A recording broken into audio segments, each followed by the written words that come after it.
commanding officer at the 2nd Police Precinct, which encompasses the oceanfront. I'm responsible for the day-to-day operations for about 100 police officers that come out of this precinct to answer calls for service on the western end of the 2nd Precinct as well as the oceanfront. My sister and I were both doing things in the community dealing with autistic children. I was formerly with the DARE program as a DARE officer for several years. And when I would go into my schools, I encountered some children with what I thought was some unusual circumstance. Talked with the staff and they said, well, these children are not part of your program, but they have autism. It consists of a variety of things. It could be a language development delay in a subject, it could be social impairment skills, communication skills, deficit of any of those. It's interesting because it's very complex. No two people with autism are alike, including sets of twins.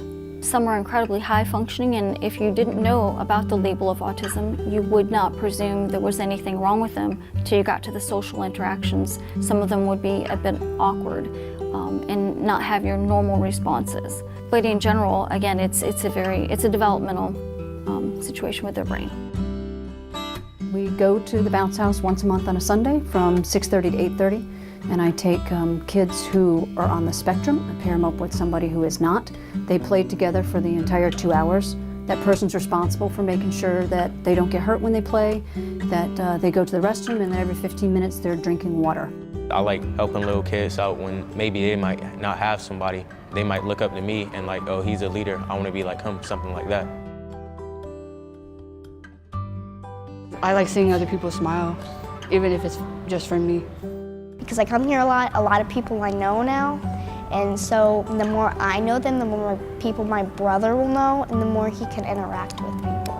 It's a very rewarding experience knowing that the child with autism is going to get the very much needed social interaction they need, because we try and pair them up with a peer that is like-minded, the same kind of energy, and has an understanding for the child.